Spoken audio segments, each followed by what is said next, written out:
Salutations respectueuses à tous les membres de la Résistance, ici Peter Moore. Parlons de chômage et d'inflation. Imaginez-vous un instant que le discours des autorités sur le chômage et l'emploi est pur mensonge. Suivez le raisonnement et vous jugerez par vous-même. Nos politiciens parlent toujours de créer de l'emploi et de diminuer le chômage à chaque élection, et même entre les élections. Mais en réalité, rien ne bouge, même que c'est de pire en pire. Et c'est la même chose à l'échelle de l'Occident et plus. On vous dit qu'il y a 8% de chômeurs ici et 10% de chômage par là. Mais même ces chiffres sont des mensonges. Vous jugerez par vous-même. Le dogme, pris comme la vérité divine, est que l'inflation est une très mauvaise chose et le gouvernement dépense beaucoup d'énergie pour limiter l'inflation. Qu'est-ce que l'inflation? L'inflation est le phénomène de la hausse généralisée des prix et correspond donc à une baisse durable de la valeur de la monnaie. L'inflation est toujours jumelée à une hausse des salaires, évidemment. Ainsi, au Canada, on pouvait s'acheter une voiture neuve pour environ 2000 $ dans les années 70. Le salaire minimum était dans moins de 1 $ de l'heure. Au fur et à mesure que le prix des voitures a grimpé à 12 000 $ aujourd'hui, le salaire minimum a, lui, monté à 10 $ de l'heure. C'est ça, l'inflation.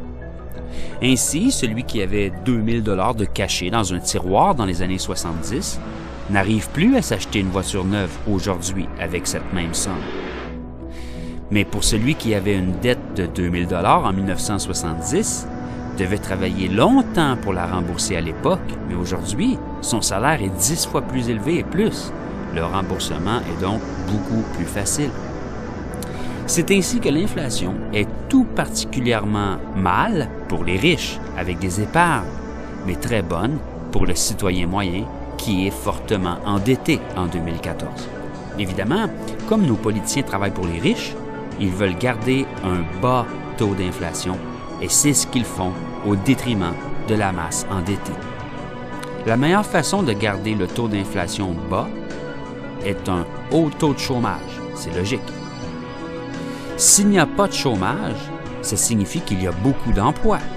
Ainsi, les employés sont dans une situation de pouvoir. Ils peuvent dire à leur patron « Je veux une augmentation de salaire, sans quoi je quitte. Je vais me trouver un autre travail demain. Il y a du travail partout. » Or, si les salaires augmentent, le prix des biens produits augmente. Et ça, c'est de l'inflation, le fléau des riches.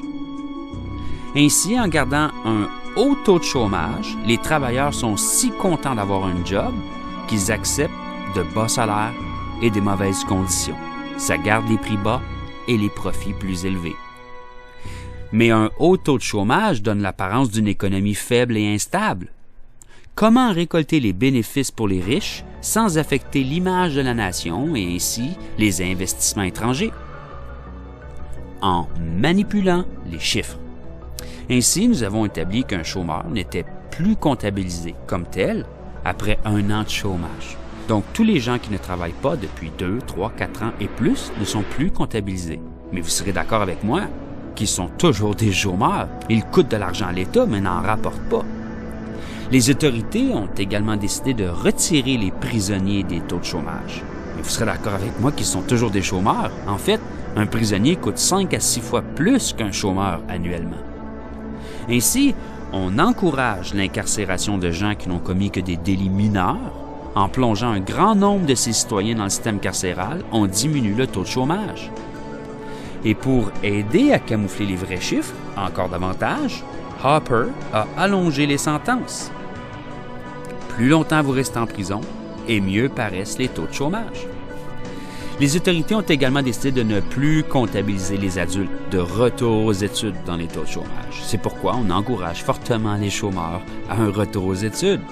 Dans le métro à Montréal, une annonce sur 3 est liée à l'éducation aux adultes. La pub bat son plein. Mais vous serez d'accord avec moi qu'on joue avec la vérité. Les prisonniers et les étudiants sont des chômeurs. Non seulement ils ne participent pas à la production, mais ils coûtent cher à l'État. Au fur et à mesure que les véritables taux de chômage augmentent, Le gouvernement a de moins en moins de revenus et de plus en plus de dépenses.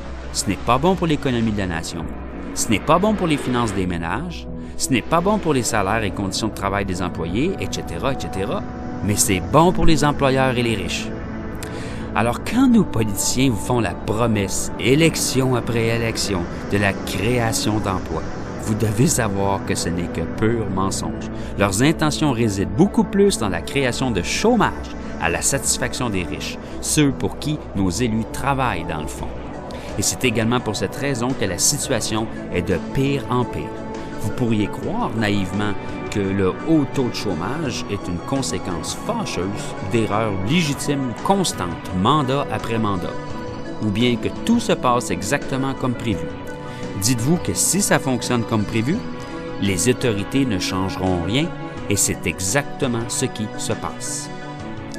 Mais le pire, d'après moi, est d'arriver à convaincre les plus moutons que le haut taux de chômage est dû à la paresse des chômeurs et de voir les citoyens désabusés au travail, blâmer les sans-emploi. Personne, ou presque, ne pointe du doigt les mécanismes politiques derrière ces hauts taux de chômage et basse inflation. C'est un élément important à bien comprendre pour les membres de la Résistance pour pouvoir l'expliquer aux autres. Sinon, qui le fera? Gloire à la Résistance.